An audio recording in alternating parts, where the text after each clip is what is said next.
নমস্কার বন্ধুরা, আজকে আমি ব্লগটি একটু বেলাতে শুরু করলাম। তোমরা সবাই কেমন আছো? আশা করি তোমরা সবাই ভালো আছো। দেখো সকাল সকাল ব্লগটি শুরু করেছি ঠিকই, কিন্তু হাতে কি নিয়ে করছি? টিফিনটা নিয়ে। হ্যাঁ, সকাল বলতে এখন ঘড়িতে 10টা কিন্তু বাজে। তো আমি আলু ভেজেছি, সাথে কাঁচা পেঁয়াজ এবং কাঁচা লঙ্কা এ দিয়ে রুটিটা খাচ্ছি। আর শীতের সময় এইটা কাঁচা লঙ্কাটা যে খাচ্ছি না, এত ভালো লাগছে। হালকা একটু ঝাল আছে, একটু ঝাল ঝাল, বেশ ভালো লাগছে খেতে। তো খেতে খেতে তোমাদের সাথে গল্প করতে তো শুরু করে দিলাম। তো চলো, সকাল বলতে যেহেতু 10টা বেজে গেছে, এই খেতে খেতে তারপর রান্না করতে করতে অনেক এমনিই বেলা হয়ে যায়। ছোটো দিনের বেলা হলে যা হয়। তো চলো, এদিকে বাজারগুলো কি আনছে তোমাদের দেখায়। এই যে দেখো, ফুলকপি নিয়ে এসছে, এদিকে বেগুন, মূলো, ওদিকে ধনেপাতা আছে, সিম আছে, আলু আছে। তো ফুলকপিটি যেটা আনছে, খুব সুন্দর একটা ফুলকপি নিয়ে এসছে, বেশ টাইট টাইট আছে, ভালো লাগছে ফুলকপিটা, দেখতেও ভালো লাগছে। আর যে জিনিসটা দেখতে ভালো লাগে আবার কিন্তু খেতেও ভালো লাগে। আর দেখো, এই মূলা শাক কটা আনছে, শাকগুলো বেশ কচি কচি আছে, কিন্তু টাটকা আছে। তো ভাবছি শাক কলা রেখে লাভ নেই, খেয়ে নিতে হবে, ফেলবও না যেহেতু দামি জিনিস। তো চলো, শাকগুলো আগে বেছে নিয়ে ধুয়ে রান্নাটা করতে হবে। তো মূলা শাক আমার খুবই ভালোও লাগে, আর ছোটোবেলা থেকে মায়ের হাতের মূলার শাক এখনও মিস করি। তো যাই হোক বন্ধুরা, চলো এদিকে রুদ্রের জন্য চানের জন্য জল গরমটা নিয়ে যাচ্ছি, চানটা করে ফেলবে যেহেতু ওর পরীক্ষাটা আজকে লাস্ট। তো খুব ভীষণই মজা করছে। ভীষণ মজা করে কী হবে, কতদিন ধরেই তো পড়াশোনা বন্ধ হয়ে আছে, যেহেতু ওর লিখিত পরীক্ষা অনেক দিন আগে শেষ হয়ে গেছে। এখন এই ড্রয়িং, কর্মশিক্ষা, সাহসিকা এইসব ছিল, কম্পিউটার। তো যাই হোক চলো, এই রুদ্র তো এখন স্কুলের জন্য রেডি হয়ে যাচ্ছে, আর ওকে বললাম টাটা করার কথা, তো টাটা করে নিল। এবার চলো ফ্রিজের থেকে মাছগুলো বের করি, কি কি মাছ আনছে তোমাদের দেখাবো। আর এই যে দেখো, কাঁকড়া নিয়ে আসছে, জ্যান্ত কাঁকড়া, ছোট ছোট। আমার ছেলে খুব কিন্তু পছন্দ করে। তো মাছে দেখো হলুদগুলো নুনটা দিয়ে দিলাম। নুনটা দিয়ে এখন কি করবো বলো তো, ভালো করে ধুয়ে নিয়ে আসবো, তারপরে হলুদ দেব। মাছটা ভালো করে নুন দিয়ে ধুলে গন্ধটাও কম আসে কিন্তু। যাই হোক, মাছটা ভালো করে ধুয়ে টুয়ে নিয়ে আসলাম। আর এবার চলো নুন হলুদ ভালো করে একটু মাখিয়ে নিই।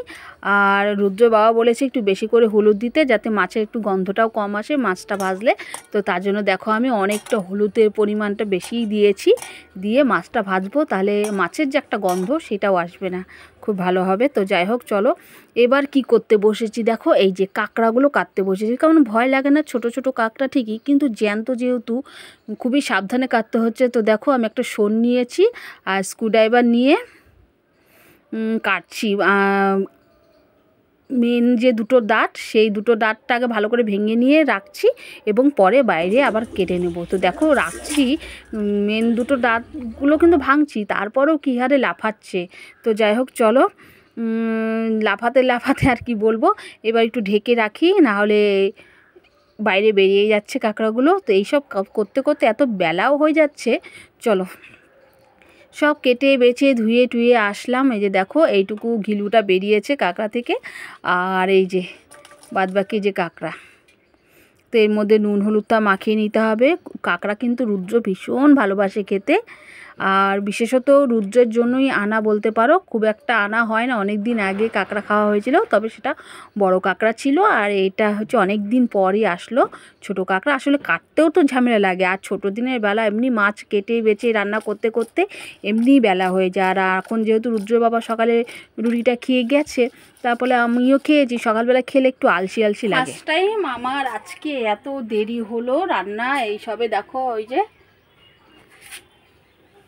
ভাতটা বসিয়েছি, চালটা নেবার জন্য আসলাম। কটা বাজে জানো? 1:45 বাজে। ভাবো, শীতের বেলা কাজ করতে না করতেই কত দেরি হয়ে যায়, 1টা বেজে গেল। সব দেখলেই তো, মাছ কাঁকড়া কাটলাম। তো চলো আগে চালটা নিয়ে ভাতটা বসিয়ে নিই।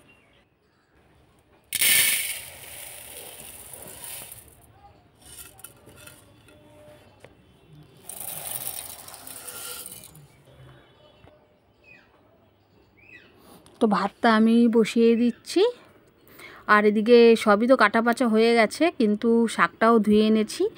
তো ভাতটা বসিয়ে তারপরে শাকটাও, তো চলো এবার শাকটার গতি করে ফেলি। দেখো শাকটা ধুয়ে তো শাকে আমি একটু রসুন দেবো, আমার রসুনের ফ্লেভারটা ভীষণই ভালো লাগে। তো মূলা শাকে রসুনটা দেবো, আর একটু কি কাটবো বলো তো, এই যে মূলাটা কেটেছি, মূলা শাকের মধ্যে একটু মূলা দিলে না আরও খেতে ভালো লাগে। কাঁচা লঙ্কাটাও বেশ কেটে এভাবেও সাজিয়ে নিলাম। আর এই যে দেখো এখান দিয়ে বাসন আলা যাচ্ছিলো, তো দুটো বাসনও নিয়ে নিলাম, অনেক সময় কাজে লাগে প্লেটগুলো। আর এর আগের একটা প্লেট ভেঙেও গেছে, তো এনে বাসন মাজার ঘষাটাও নিয়েছি, আর এই প্লেট নিয়েছি, পাপোশ নিয়েছি। চলো এবার রান্নাটা বসিয়ে দিই, এই করতে করতে তো বেলা হয়েই যাচ্ছে। তো এখন আমি মাছটা ভাজা বসিয়ে দিলাম। মাছটায় যেহেতু হলুদের পরিমাণটা বেশি দিয়েছি না, দেখতেও ভালো লাগছে। আর যে ভাজছি, ভাজার পর কালারটা দেখবে তোমরা, কি সুন্দর লাগছিল সত্যি। মাঝে মাঝে এরকম রান্না হলে বেশ ভালোই লাগে। দেখো ভাজছি যে কি সুন্দর লাগছে, সত্যি আমার কাছে খুব ভীষণই ভালো লাগছে। তো যাই হোক চলো, তো মাছ ভাজা প্রায় আমার হয়ে আসছে। তো মাছগুলো এবার তুলে ফেলছি, মাছ ভাজা যেহেতু হয়ে গেছে। দেখো কি সুন্দর হয়েছে না। এরপরে আমি কি করব বলো তো, ভেবেছিলাম এরপরে কাঁকড়াগুলো একটু পরে ভাজবো, বলতে খাওয়ার ঠিক আগে আগে। তো আমি এমনিতেই যা রান্না দেরিতে শুরু করলাম, তারপরে একটু পরে করলে আর খাওয়ার হবে না। তো তার জন্য ভাবলাম যে কাঁকড়াগুলোও এক ফাঁকে ভেজেই নিয়ে থেকেই যাবে, রুদ্র এসে খেতে খেতে তখন গরমই থাকবে, কারণ যেহেতু বেলা অনেকটা হয়ে গেছে। তো দেখো কাঁকড়াগুলো বেশ ভেজেছি, বেশ খেতেও ভালো লাগে, গরম গরম হলে বেশি ভালো লাগে। আর এদিকে মাছের তরকারির জন্য মশলাটাও কষিয়ে নিলাম, কষানো মোটামুটি হয়ে আসছে, একটু জল দিয়ে কষাচ্ছি, তারপর সবজিটা এর মধ্যে দিয়ে দেবো। তো মূলা আর বেগুনটা আমি আগে থেকে ভেজে রাখিনি, বাদবাকি আর সবজিগুলো ভেজে রেখেছি।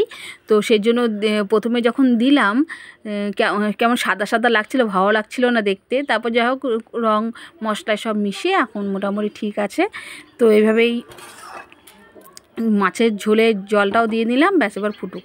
সত্যি বলছি, এত দিন এত বছর সংসার করছি, কোনো দিন এরকম দেরি কখনো হয়নি।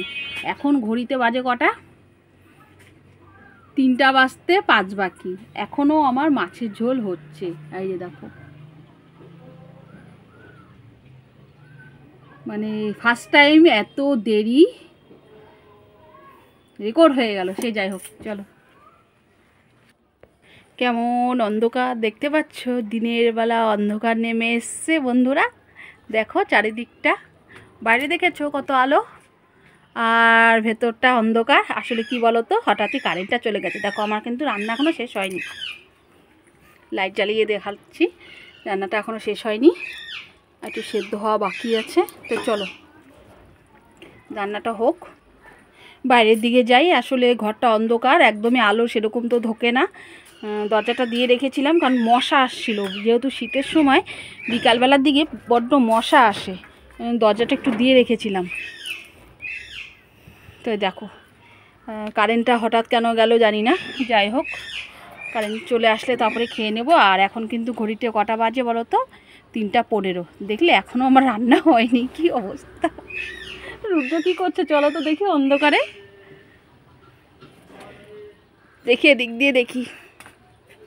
বাবা, ও অন্ধকার স্কুল থেকে এসে খেতে দেয়নি ছেলেটাকে, শুয়ে আছে, কাঠি জ্বালিয়ে দিয়েছে। নাহলে হচ্ছে মশার যা উপদ্রব, আর দেরি করলে হবে না, তাড়াতাড়ি রান্নাটা সেরে খেতে দিতে হবে। খিদা তো অবশ্যই পেয়েছে। হ্যাঁ দেখো, যেই ভিডিও করছে নিয়েছি, ব্যাস ঘুম আর হয়ে গেল। মশাতে পা চুলকাচ্ছে, কিন্তু কাঠি কিন্তু জ্বলছে, অবস্থা কি পরিণতি। যাই হোক চলো, আগে মন দিয়ে মাছের ঝোলটা দেখি নামিয়ে, তারপরে কারেন্ট কখন আসবে জানি না, তো খেয়ে তো নিতে হবে। ব্যবস্থা বলতে এই ফোনের লাইট নাই জ্বালিয়ে খেয়ে নেব। চলো চলো, আলো থাকতে থাকতে যখন রান্নাটা করিনি, আমাকে এরকম মোবাইলে আলো জ্বালিয়ে রান্নাটা করতে হচ্ছে। তো যাই হোক মাছটা দিয়ে নিই, একটু ফুটলেই নামিয়ে দেবো।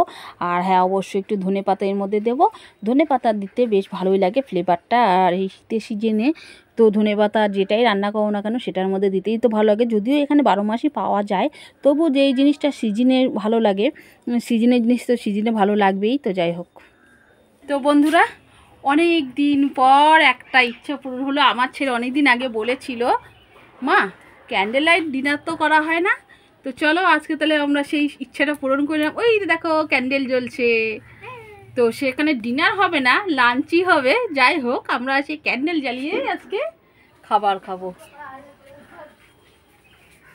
বল, এই ইচ্ছেটা পূরণ হওয়াতে কেমন লাগছে? এদিকে আয়। এই ইচ্ছাটা আমার পূরণ হওয়াতে অনেক খুশি লাগছে। অনেক খুশি লাগছে, হ্যাঁ, আর অনেক ভালো লাগছে বলতে হয়। অনেক ভালো লাগছে আর আনন্দ, হ্যাঁ, আনন্দ হচ্ছে। কিন্তু তোমরা যদিও মুখটা কতটা দেখতে পাচ্ছ জানি না। এই যে যাই হোক, এভাবে অন্ধকার আর বেশি এগোবো না, চলো খেয়ে দিয়ে নিই, পরে আবার কথা হবে। চলো আগে খেতে দিয়ে নিই, রুদ্রকেও খেতে দেবো আর আমিও খেতে বসবো। এই যে দেখো, কাঁকড়া ভাজা, শাক ভাজা, বেগুন ভাজা। তো ওকে আগে বললাম তুই কাঁকড়া নিয়ে, আগে তোর প্রিয় জিনিস, আগে তুই সেটা নিয়ে খা। আর এই যে দেখো গ্যাসটা মুছলাম। আমি এখন খেলতে যাচ্ছি। খেলতে? সন্ধ্যা হয়ে আসবে, আধ ঘন্টার মধ্যে চলে আসবে। 4:30 বাজে, 5টায় তো সন্ধ্যা। আচ্ছা, 5টায় চলে আসবে। হ্যাঁ, 5টায় চলে আসবে, যা।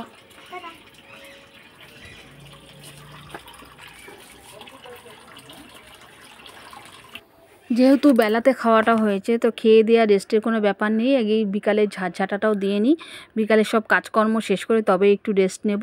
তো যাই হোক, চলো আগে পরিষ্কার যখন করেই নিতে হবে করেই ফেলি।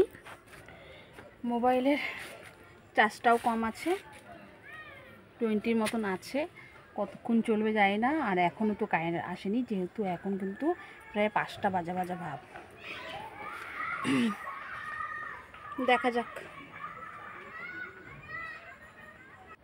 ফাইনালি 6টার সময় কারেন্টটা আসলো। তো যাই হোক বন্ধুরা, আগে ফোনটা চার্জে দিয়ে নিই, তারপরে কথা হচ্ছে। রুদ্রর স্কুলের কর্মশিক্ষা কাজ আছে, তো আমাকে ম্যাচের কাপে মধ্যে প্যাকেট করতে হচ্ছে, সেইটাই আমি একবার রুদ্রকে করে দিচ্ছি।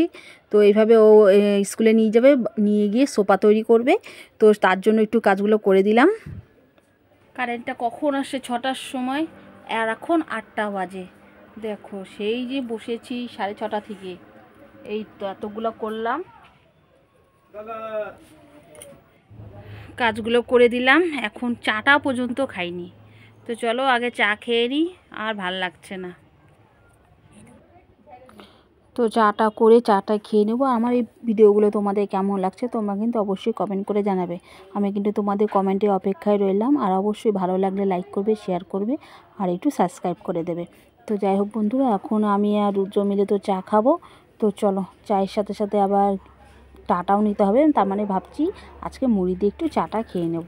তো আজকের মতো ব্লগটি আমি এখানে শেষ করছি। তোমরা সবাই ভালো থেকো, সুস্থ থেকো। তোমাদের সাথে দেখা হবে নতুন একটা দিনে, নতুন একটা ভিডিও নিয়ে। বল, তোর মন্তব্য পেশ কর। চা দিয়ে মুড়ি দিয়ে কেমন লাগছে খেয়ে বল। তবে আর যাই বলো বন্ধুরা, শীতের সময় কিন্তু চা মুড়ি দিয়ে খেতে ভীষণই ভালো লাগে। আমার তো ভীষণ ভালো লাগে। তো যাই হোক বন্ধুরা, গুড নাইট। কালকে আবার আমার দেখা হবে। আমি এখন ঘুমাই। টাটা।